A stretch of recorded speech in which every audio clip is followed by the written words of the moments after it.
My name is Sorenson. I live way too close to the southeastern nuclear power plants, and I'd like to say something that touches me deeply.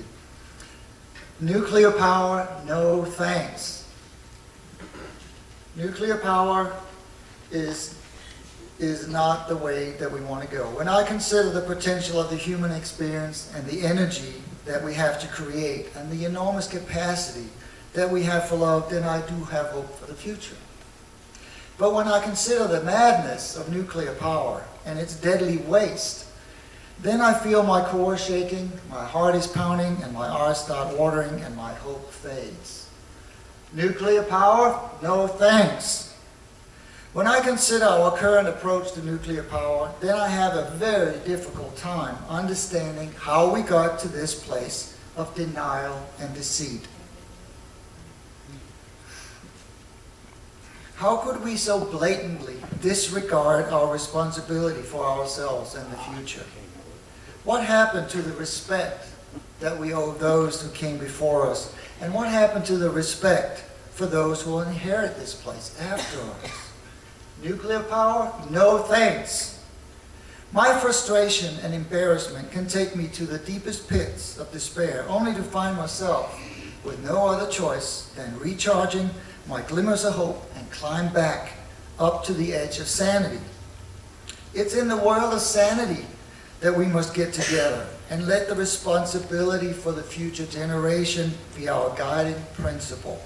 We must agree to take care of today's needs in a sustainable manner without jeopardizing the needs of tomorrow.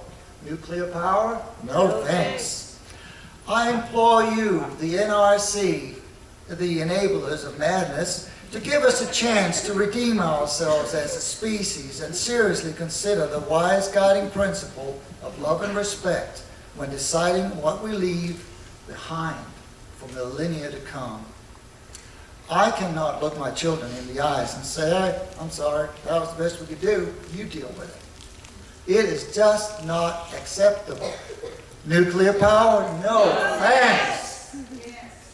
So, pucker up, get your acting gear, because now is the time to change course so that our legacy will not be embedded in history as one of the biggest downfalls of the human experience.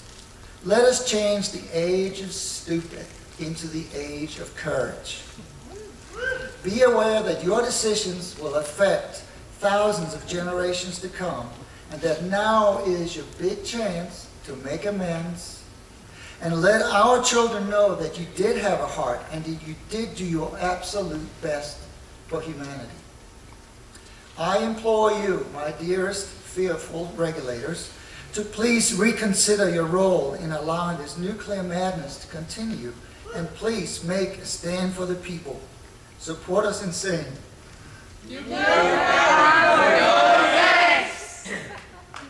thank you. Gable. Or Gamble. I didn't get any information from Wikipedia, and I spent so much time reading that EIS. I wish there was a more public, friendly way to understand this whole ordeal. But because I'm a nervous speaker, I'm going to read what I wrote, and these are my official comments to the NRC. The NRC has not taken into consideration the safety mile radius beyond 50 miles. This EIS must be based on facts, not theory. We have the facts and lessons learned from Chernobyl and Fukushima. Hotspots of radiation have been found far from the Fukushima area, in fact as far as 180 miles south of the reactor site.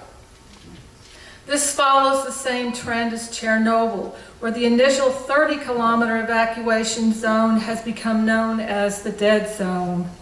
But evacuations and other protective measures occurred at many locations as far as 200 miles away. As a in citing the radiation elevations in the U.S., the EPA stated elevated levels of radiation material in rainwater has been expected as a result of the nuclear incident in Japan, because they know that radiation is known to travel in the atmosphere. 2 major nuclear accidents have occurred. People lost their lives, their homes, their livelihood, and families. Today, many people suffer cancer and birth defects from Chernobyl, which are accurately documented. You can find that. The devastation to the land and habitat is not repairable for generations to come. These people don't go home. It's irresponsible for the NRC to approve any new nuclear plants based on all the data available, which proves accidents do happen, will happen. It's just a matter of where and when. In a letter to Senator Boxer, who's the Committee on Environment and Public Works, the NRC Chief Zaxko stated, "Scientific studies of the Chernobyl accident have shown the ingestion was the predominant exposure pathway to populations living at distances beyond the evacuation area. This ingestion, like the drinking of contaminated milk, resulted in elevated thyroid doses and the later development in children of thyroid cancer. For the NRC to state these facts and allow new nuclear plants to be built is immoral and irresponsible. Before the Lee plant's even built, we're going to displace 86 people from their homes, flood 620 acres, remove wildlife habitats and trees. The entire site actually engulfs, when you add it up, 1,900 acres along the west side of the Broad River. I call this a disruptive invasion and disregard for natural habitat. Duke and the NRC are clearly putting industry above community and the people.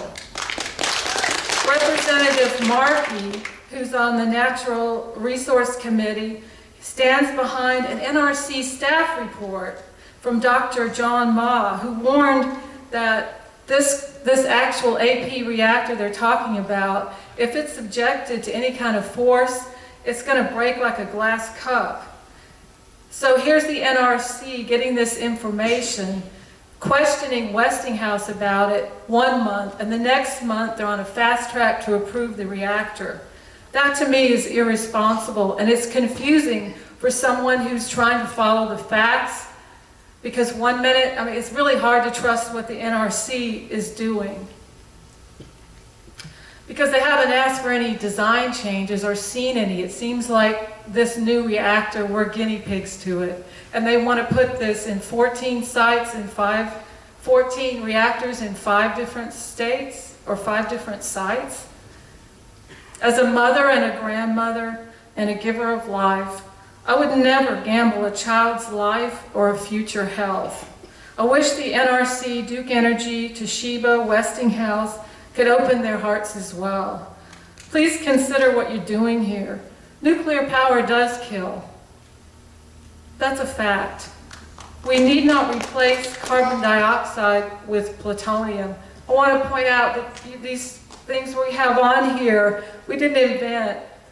Children were having problems internationally being around, they couldn't understand the nuclear symbol. So the International Atomic Energy Association, who's an international regulator, created these symbols to help children understand what it means to get away from radiation.